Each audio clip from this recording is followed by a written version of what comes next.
What's happening, everybody? All right, so I've tried to make this video a few times, and every time I try to make it, I end up wandering off into the nerd forest when it comes to fueling. So I get questions about fueling quite a bit on the live show, so I wanted to give this topic its own video. And without getting too deep into the weeds and talking about different types of fuel, which is gasoline versus E10, which is what you're running in your car these days, versus E15, which is a proposed fuel that the Hellcats kind of sort of blend into their gauge. When you read the gauge, it doesn't read 14.7. Anyway, there's so many things that are involved in fueling, even getting into E85, the rest of it is nuts. The only things that you need to know are the range that you need to stick within for your Lambda meter, okay? It's not an air fuel gauge. Set the thing to Lambda. It'll make your life a whole lot easier because you're not trying to think of think of this in terms of air fuel ratios. Just because so many people are so used to the 14.7 number, it's kind of hard to go, okay, well, go from 14.7 to 14.08 and then try to use 14.08 base. It gets more difficult. So just set it to Lambda and your life will be a lot easier. Switch your units to Lambda in your data logger. So here's the thing, tune in on gasoline or E85 for that matter, your Lambda values will be the same. Naturally aspirated 0.875. It's kind of a happy medium. It's in between 13.0 and 12.5. Puts you at roughly 1280, 1286. That's actually the number that I would use if running straight gasoline. And you can take that Lambda number of 0.875, multiply 14.08 times 0.875, and that will give you your actual air fuel ratio for E10. Most guys don't pay any attention to that. They only go off of Lambda. If you're running a boosted application, 0.81 or 0.80 is kind of the standard grade. That'll put you at 11.8, 11.9-ish. Really any richer than that, and you're not doing yourself any favors in terms of power production. Any leaner than that, and you run the risk of just having too hot of a combustion chamber. So getting into carburetors or anything like that, I would typically say to run richer with carburetors. In fact, I would go so far as to say instead of 1286, and I'll just use that as a generic number for you guys. Instead of talking in Lambda now, I'll just kind of talk in air fuel. Just keeps the conversation going a little bit. But instead of 1286, I'd probably look at 1260 or maybe a 0.86 Lambda. I think it'd be close to that number. And for boosted applications, depending on the type of boost, I would probably say around 11.7, 11.6 to 1 air fuel ratio. And the reason for that is fuel distribution. Modern fuel injection has a lot more control over fuel delivery, and you're also normally dealing with very uniform runner lengths. Carbureted applications, it doesn't work like that. You'll always have cylinders that are more rich or more lean than others. So you want to try to err on the side of caution, throw a little bit more fuel at it. That thing will be pretty happy. So again, 12.6, maybe even 12.5 for naturally aspirated engines. It's where I like to put mine, and 11.8, 11.7 for those boosted applications. Now, one thing you got to remember when it comes to fueling is richer isn't necessarily safer. In other words, if you're already at 11.8 to 1 air fuel ratio, making that fuel mixture 11.2 to 1 isn't going to make it any safer, especially if the fuel that you're using is somewhat suspect. A pitfall that a lot of guys fall into is they think, well, the richer the mixture is, the safer the mixture is. That's not exactly true. They're missing the reason why they're running more fuel to begin with. What you're doing is, number one, you're ensuring that you've got enough fuel in the combustion chamber. You're kind of hedging a bet, so to speak. But more to the point, you are cooling the combustion chamber with the extra fuel. It does do double duty as not only being a fuel, but also as a coolant for that cylinder head, for the air charge temperature, and everything else that's going into that engine along with the fuel. The extra fuel will help cool it off. More fuel, though, can start to create an issue. You'll start to wash away the oil film that is along the cylinder walls, called cylinder washing. Pretty creative name, right? But that's what you want to try to avoid. And again, staying within that 11.5 range is going to be safe. It keeps the combustion chambers nice and cool, allows you to run the boost that you need to run, provided your fuel quality will manage it. Keeps everything cool and keeps you away from washing the cylinders down in most situations. If you've got really wide ring gap or you're running this thing at high boost for real long periods of time, might want to lean that up a little bit. Just make sure your cooling system is up to the task. And naturally aspirated cars, it's kind of rare for guys to end up in that particular situation. Most guys on naturally aspirated engines are actually trying to go the other direction, which is to say that the old adage was leaner is meaner. Well, the problem with that is that it's just not necessarily true. You still have a little bit of cylinder cooling that you want to take advantage of. It's just not as necessary with naturally aspirated combinations. Your air charge just isn't near as hot.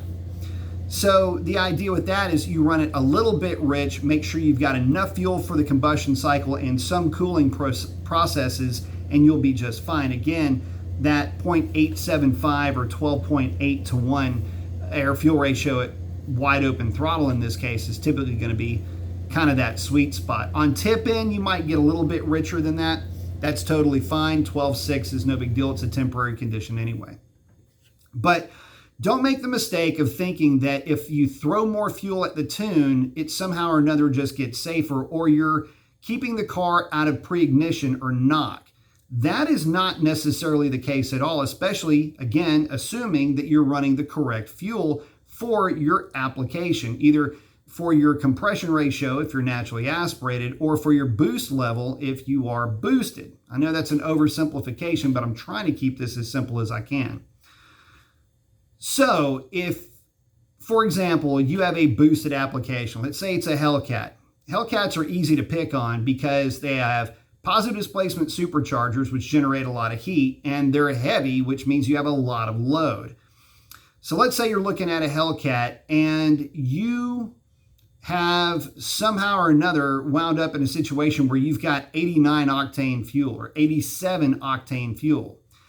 It will not matter how rich you try to tune that condition or how rich you try to run that combination. You cannot tune knock out of that situation. Fuel octane is one of, or if not the most important aspect of tuning. Making sure you have a stable, high quality fuel makes all the difference in the world to have the right tune. So I've heard of guys where they've had an issue with knock and they've added fuel to the point where the car is way overly rich and they're still running into knock issues. There's something else going on there. Chances are it's probably a fuel quality issue if it's a more modern car. But there's something else going on with that vehicle or with that fuel that fueling will not help. And again, you can get into cylinder wash conditions, especially if you're running this thing at high loads for long periods of time. It's practically guaranteed. So what are some other pitfalls that you can run into with fueling? Well, again, leaner is not meaner. And what I would suggest with that, we're talking about naturally aspirated cars now. Stick with the recipe, 12.7, 12.6, 12.5, somewhere around in there, 12.8. That air fuel ratio is going to be safe at wide open throttle.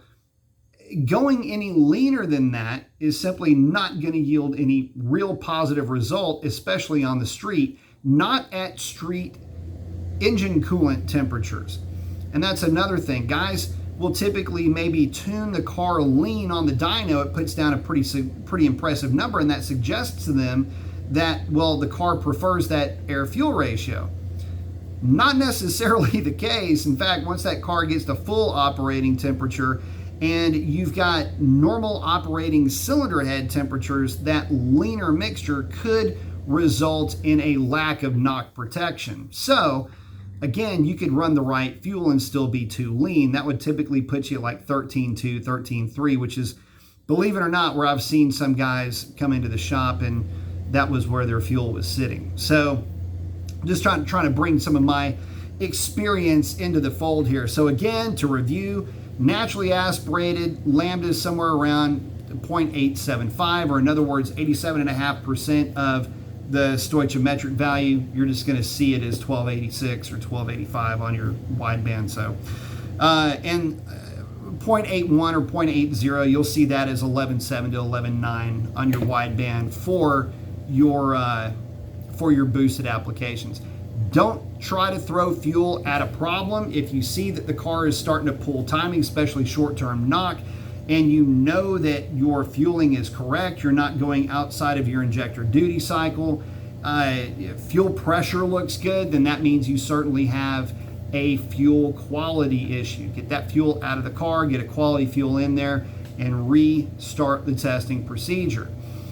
And if you were paying attention there, those are the things that I would look at immediately if the car's pulling short-term knock retard on the data log. I'm going to look at, okay, well, what was the timing set at? Is it outside of the range of timing? No. Is the fuel pressure looking good? Yes, the fuel pressure looks good. Injector duty cycle is looking good. Yes, the injector duty cycle is looking good. I have properly sized my fuel injectors.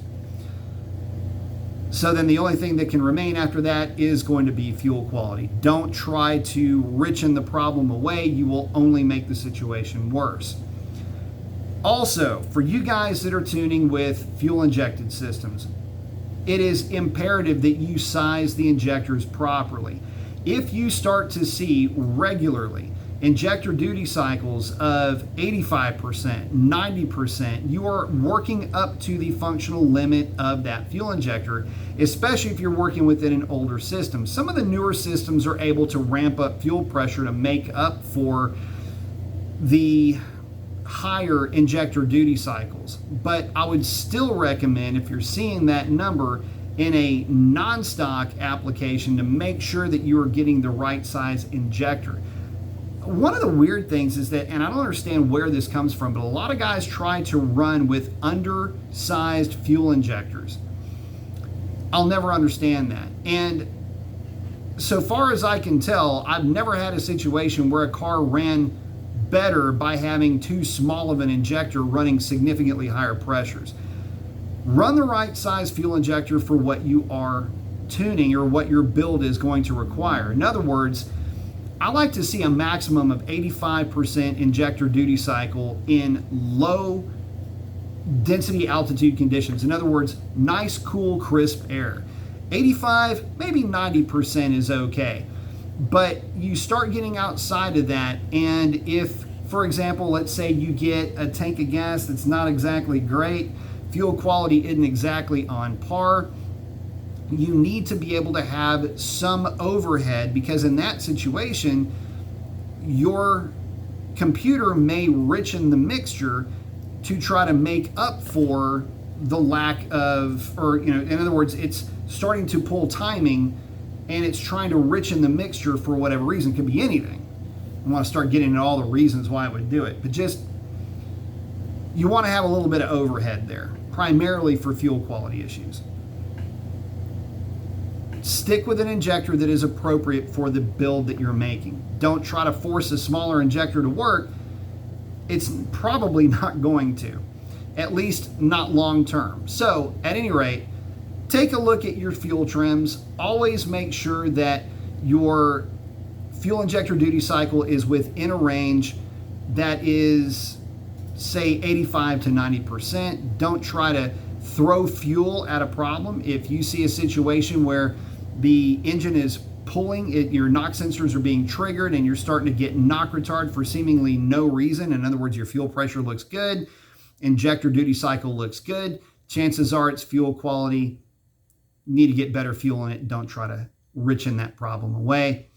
Last but not least, I'll go over it one more time. Lambda for naturally aspirated 0.875. Lambda for boosted 0.80, 0.81. Anyway, hope that helps you out. Hope that answers some questions. That's kind of the gist of most of the questions that I get. So I want to try to wrap all of that up all in one video. If it helps you out, then I did my job. That's a wrap on this one. Adios.